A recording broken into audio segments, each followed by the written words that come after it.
Tiene la palabra la diputada Margarita Stolbizer. Muchas gracias, presidenta. Yo creo que está muy bien que los colegas del oficialismo defiendan su gobierno. Está muy bien también que ellos quieran volver a intentar sobre una fórmula repetida y fracasada. A mí lo que me llama la atención es escuchar enfervorizados discursos invocando y reivindicando la vieja doctrina y los gobiernos del peronismo en el mismo momento en que deciden transferir recursos que desfinancian el sistema de la seguridad social, que ha sido sin duda una de las banderas históricas del movimiento que representan. Me llama la atención también el enfervorizado discurso atrás de un proyecto que no es otra cosa que el reconocimiento del propio fracaso después de más de 10 años de gobierno, durante los cuales, habiendo tenido todas las herramientas políticas, económicas, legales y administrativas, no les han servido para modificar el estado de situación sobre el cual quieren incidir en este momento. Como nosotros lo manifestamos ya en la comisión a través de la firma nuestra en el dictamen, el interbloque del Frente Amplio Progresista apoya este proyecto en general y tiene discrepancias muy profundas en sus contenidos. Yo siento por momentos que nosotros apoyamos un título. Una vez más, el oficialismo nos envuelve atrás de los grandes títulos. Yo miro los proyectos y cada vez los escriben más largos. Cada vez nos ponen títulos con más palabras, ¿no? Así es como este Congreso ha aprobado los grandes títulos de las estatizaciones, la soberanía monetaria, atrás de las cuales escondieron las huellas en el caso de Chicone. Tenemos una ley que habla de la equidad en la competencia electoral, entre otras muchas palabras del título, títulos rimbombantes que poco tienen que ver después con los instrumentos que se crean y mucho menos con la eficacia de la que el Estado dota a esos instrumentos. Ahora vamos a tener esta ley también con un título fantástico. Siento también que lo que estamos apoyando son buenas intenciones y eso seguramente es lo que nos moviliza, pero nos da la impresión que estamos repitiendo medidas que ya fracasaron y que entonces el resultado no va a ser otro que reincidir también en el fracaso. Sin embargo, hemos dicho queremos volver a dar el apoyo porque compartimos que es necesario discutir seriamente poniendo en el centro de la agenda pública, de la agenda de la política, un tema como el del trabajo informal. Está claro que se trata de una discusión y de una medida insuficiente, porque estamos en un escenario de alta inflación, de suba de tasas de interés, de devaluación que impactan en el trabajo, sumado por supuesto a la persistente negativa del oficialismo en discutir la modificación del mínimo no imponible del impuesto a las ganancias, que también impacta sobre los salarios y su poder adquisitivo. A través de este proyecto, el Poder Ejecutivo quiere explicar que la informalidad laboral se debe a los altos costos laborales. Error de diagnóstico. Es muy difícil llegar a un buen resultado cuando uno parte de un diagnóstico equivocado. Porque lo que no se habla es del impacto negativo que produce justamente en el mercado de trabajo las medidas económicas, las medidas fiscales, devaluatorias, la carencia de políticas de mediano plazo que permitan darle previsibilidad a la economía, porque ahí es donde está el punto de conflicto. El problema en la Argentina es la falta de inversión, por falta de previsibilidad y por falta de confiabilidad, sobre todo por la inestabilidad de las instituciones. Y cuando hablo de las instituciones, coloco la moneda como una de las instituciones del Estado, cuya característica es, por supuesto, la inestabilidad por la falta de políticas vinculadas con esta cuestión. Las medidas que se proponen ni crean empleo ni van a reducir la informalidad laboral.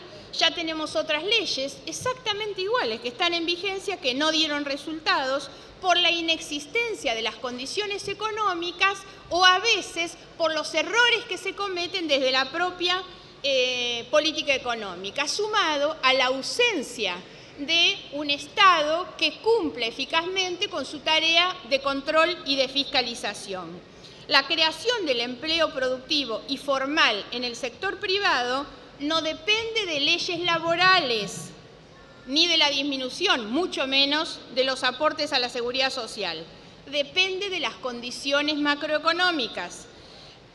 Hay que entender también que muchas veces en las pymes la informalidad es una salida para poder subsistir frente a la altísima presión fiscal, la más alta del mundo que tiene la Argentina. El empresario contrata y registra trabajadores no cuando le dan exenciones, lo hace cuando tiene mercados, cuando tiene un horizonte productivo que le permita mirar hacia adelante y entonces saber que lo que está haciendo lo va a favorecer de manera directa e indirecta también porque crea condiciones sociales diferentes. Para modificar la situación del empleo, la situación laboral, dependemos más de políticas económicas que de políticas de empleo. El problema es que no tenemos ni política ni estrategia económica. Y cuando el barco va a la deriva es muy difícil poder encontrar un puerto que nos defina un resultado diferente. En diciembre del 2008 se aprobó la ley de blanqueo, la 26474. Ya teníamos la 25877 con las mismas buenas intenciones. Baja de aportes y acuérdense aquella publicidad. Todo ven, todo legal. ¿Se acuerdan de esa publicidad? Sin embargo, después de esa publicidad, los empleos formales disminuyeron en los meses siguientes por impacto de la crisis y el aumento que hubo después no fue significativo. Desde ahí hasta el 2013, Argentina creó menos de 80.000 puestos de trabajo formal en el sector privado. Esto es inferior al crecimiento de la población económicamente activa. Es interesante, sí, y nosotros lo destacamos, el nuevo régimen para las micro y pequeñas empresas, pero para esas empresas también se necesitan otro tipo de herramientas que les permitan formalizarse, no solo en lo laboral, sino en lo legal, en lo tributario, darle otras posibilidades de existencia a estas empresas. Vamos a acompañar, como dije, el proyecto por sus buenos objetivos, por sus buenas intenciones, aun cuando tenemos disidencias y reservas, sobre todo, vinculadas con la eficacia que este instrumento va a tener.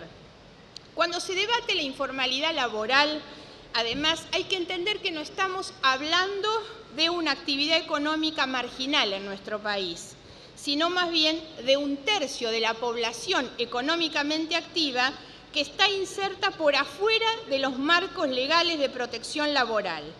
Y a su vez hay que advertir además que muchas veces la informalidad laboral no está escindida de los sectores formales, sino que forma parte de ellos. Recién el diputado Cabandier hacía referencia a esto y me parece que esto es el caso más claro sobre el que nosotros necesitamos advertir, que son aquellos casos donde la economía informal forma parte de una economía formal dentro del mercado de trabajo y que es en la industria textil. Justamente las organizaciones y las empresas internacionales que sostienen empleo precario en condiciones de explotación son la muestra de este sistema realmente heterogéneo donde lo que ha faltado durante todo este tiempo es una política de Estado. A pesar de todos los pronósticos que se han hecho siempre en torno al impacto positivo que iba a tener el crecimiento económico para absorber la informalidad laboral, hemos sido testigos durante todos estos años de altísimos porcentajes todavía del trabajo informal en nuestra economía. Esa informalidad que tiene consecuencias realmente negativas para los trabajadores, para sus familias, para la sociedad en su conjunto. Dificulta el reconocimiento y el ejercicio de los derechos laborales, algo que planteó hoy con claridad el diputado Recalde. Los trabajadores no carecen de derechos, tienen la dificultad para hacerlos operativos. Y la informalidad laboral tiene justamente ese efecto, la dificultad para que los derechos les sean reconocidos y poder ejercerlos operativamente. La informalidad laboral está asociada irremediablemente a la pobreza, falta protección frente a riesgos sociales como el desempleo o los accidentes en el trabajo, y afecta también la capacidad del Estado, la equidad del Estado en su posibilidad de recaudar recursos. Las definiciones siempre son insuficientes, pero sí está claro que cuando hablamos de trabajadores informales, hablamos de una cantidad de categorías diferenciadas. Me animaría a decir que ni siquiera están todas taxativamente numeradas: cuenta propia, empleo asalariado, no registrado, autónomo sin registro. Ahora, a pesar del crecimiento económico y de las políticas que, de hecho, como decía, se han intentado implementar durante todo este tiempo, el empleo informal sigue teniendo niveles realmente muy alarmantes. A pesar de la evidencia que existe una mayor proporción de informalidad en trabajadores por cuenta propia, aquí hablamos del 50%, el empleo asalariado también registra altos niveles de informalidad. Ahí estamos arriba del 34%. El empleo no registrado afecta entonces a 3,5 puntos de cada 10 trabajadores en la Argentina. Pero hay una consecuencia muy grave, o hay un elemento muy grave que tenemos que reconocer, que es que la mayoría de los que no están registrados está en esa condición porque esa condición le fue impuesta por sus propios empleadores. Creo que también es necesario advertir que no todos los ciudadanos tienen las mismas oportunidades de obtener un trabajo formal, y son justamente las mujeres, los jóvenes y aquellos trabajadores con menores niveles de calificación los que tienen menos posibilidades de acceder a un trabajo formal, a un trabajo protegido por la ley, o sea, los grupos más vulnerables. La cuestión entonces es preguntarnos, ¿por qué a pesar del crecimiento económico, de las tasas extraordinarias de crecimiento, sigue teniendo la Argentina tasas tan elevadas de informalidad laboral? Nosotros queremos avanzar en esta discusión, queremos dar las herramientas para que se pueda controlar y sancionar. Este proyecto avanza en dos sentidos y nos parece bien. Por un lado, controlar y sancionar a aquellas empresas que pretenden aumentar su propio margen de ganancias a costa de los trabajadores. Y por otro lado, tal vez más importante, la propuesta de aliviar la carga en aquellas unidades productivas que presentan bajos niveles de productividad y donde el empleo no registrado está claramente vinculado a la imposibilidad de hacer frente a sus obligaciones debido a sus propias condiciones de vulnerabilidad, me refiero a los sectores empresarios más pequeños. Sin embargo, necesitamos seguir profundizando el debate en torno a las causas de un mercado laboral segmentado que excluye a una gran parte de trabajadores en las oportunidades de un empleo estable. Y aquí voy a volver a insistir entonces con uno de los fenómenos de nuestro tiempo, que es la feminización de la informalidad. Una feminización que está también vinculada con las situaciones de pobreza, porque la mujer que comenzó a insertarse en el mercado laboral no lo hace en condiciones de protección. La mujer se inserta en el mercado laboral asumiendo una doble carga y muchas veces por factores como la edad, como sus responsabilidades domésticas, su estado civil, tener o no tener hijos, sus niveles de educación, limitan siempre en una gran medida a las mujeres sus posibilidades de ingreso en el empleo informal. Ahora, este punto quiero tocarlo de manera especial porque considero que estas cuestiones no se resuelven solamente creando registros para ver si podemos escrachar a algunos empleadores, ni siquiera con la promoción de beneficios impositivos, sino que es necesario instalar en la agenda pública la perspectiva de género. Y la perspectiva de género tiene demasiadas deudas en este Congreso de la Nación, porque duermen muchísimos proyectos en este Congreso destinados, entre otras cosas, a sancionar una modificación a la ley del contrato de trabajo en relación a las licencias que permitan asumir en condiciones de paridad las responsabilidades domésticas a mujeres y a varones como parte justamente de un esquema de reforma estructural que tiene que ver con lo económico, pero fundamentalmente tiene que ver con esos cambios que la ley debe operar y que también tendrán consecuencias de tipo social y cultural.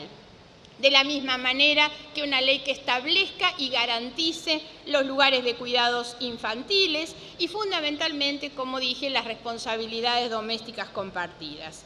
Ahora bien, la informalidad produce, como dijimos, dos tipos de empresas. Aquellas en las que la no regularización laboral está vinculada con el beneficio empresarial y, por supuesto, con la posibilidad de recibir sanciones y el monto de esas sanciones. Y hay otras empresas en las que la regularización laboral es un costo que está fuera del alcance de sus posibilidades, porque los pone en el riesgo a salir del mercado de trabajo. En relación al primer tipo de empresas, los controles y las sanciones son fundamentales, aun cuando el Estado argentino ha demostrado su propia ineficiencia en la persecución de los evasores. Nosotros tenemos aquí diferencias sobre el planteo que hace el proyecto, se está castigando 2 veces por la misma situación, por eso no acompañamos en particular el tratamiento. Para nosotros el blanqueo de las relaciones laborales como puerta de ingreso a un sistema de protección social debe estar mucho más abierto y más permanente. Ahora bien, en relación al segundo tipo de empresas, que cuando se trata de unidades económicas de baja productividad y vinculadas al mercado informal, la CEPAL ha dicho que el 38% de los ocupados en el país son de baja productividad y en ese sentido la creación del régimen especial de los microempleadores es una propuesta que beneficia a este grupo. Ahora, la mayoría de quienes trabajan en esta situación están así porque no tienen otra alternativa. Y en muchos casos esto se asocia a la supervivencia, más que a un objetivo de realización personal o profesional. La informalidad se reduce también por nivel educativo. El 63,5% de quienes tienen nivel primario incompleto está dentro de esos registros, mientras que en los sectores que tienen su educación superior completa, el porcentaje se reduce al 11,9%. Sin embargo, tenemos una escuela expulsiva, niveles altísimos de repitencia, de deserción escolar, con una currícula escolar que atrasa y que está absolutamente divorciada de un proyecto de desarrollo económico, productivo, social y sustentable para la Argentina. En los jóvenes de 14 a 24 años la informalidad laboral trepa al 59%. Aquí hablamos entonces de esos sectores especialmente vulnerables. Mientras que el 81% de los trabajadores no registrados está en los 5 deciles de ingreso más bajo, entre los asalariados registrados solamente el 31%. Es necesario también hacer una referencia, lo voy a hacer brevemente, a la situación del Estado, que incumple con sus propias obligaciones como empleador, disfrazando el empleo público de monotributistas contratados o socios de cooperativas. Se propone además la baja de los aportes patronales. Lo propuesto beneficia a las pequeñas empresas, pero nosotros creemos que más allá de la justicia que pueda tener esta norma particular, el sistema es injusto en su conjunto y es ineficaz. La cuestión de fondo es de qué manera, o digamos, cuáles son las consecuencias después de la vigencia de las leyes que tenemos respecto de la ineficacia. Esto nos lleva entonces a otra cuestión principal, que es discutir, y que no se puede ignorar, discutiendo un proyecto contra la economía informal cuando al mismo tiempo se impulsa una política económica de ajuste ortodoxo por parte de este gobierno, ya que es la política económica la que afecta la evolución del empleo y el tipo de trabajo que se crea sobre todo. Y aquí lo que hay que discutir entonces también son las tasas de inversión. Chile invierte un equivalente al 23% del PBI, Ecuador 24%, Argentina, según datos del PBI, en la serie publicada por el INDEC durante el 2013 invirtió valores corrientes apenas en un 17%, sin inversión, siempre por debajo del promedio de América Latina, ¿no? Sin inversión pública y privada no hay solución a problemas estructurales de la economía como el que estamos tratando. En síntesis, celebramos el debate, coincidimos con los objetivos, pero tenemos reservas respecto de los instrumentos. No hay fundamentos para sostener que la baja de las contribuciones patronales tenga impacto en el empleo no registrado. Los sectores con baja productividad y presencia en la economía informal solo pueden modificar la situación si encuentran condiciones para desarrollarse. El impacto va a ser marginal. La baja de las contribuciones no genera empleo. El trabajador informal es parte de una economía informal que es sobre la cual nosotros deberíamos estar debatiendo, porque lo que necesitamos es discutir un proyecto que modifique la matriz productiva de la Argentina. Esa es la forma de generar empleo. Y para demostrar además de qué manera las decisiones equivocadas de la política económica inciden en el empleo, basta mirar dos errores bastante recientes del gobierno.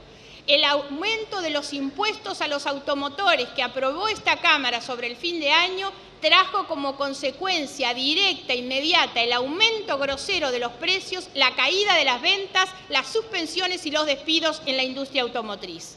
Los frigoríficos, por la prohibición de exportar carne y la pérdida, creo que irreparable, de mercados internacionales, ha significado de la misma manera una pérdida enorme de puestos de trabajo en ese Diputada, vaya sector. concluyendo, por favor. Ya terminó, Presidenta. La creación del empleo productivo, entonces, y formal, no depende de normas laborales. Depende fundamentalmente de políticas y condiciones macroeconómicas que favorezcan la inversión y el crecimiento.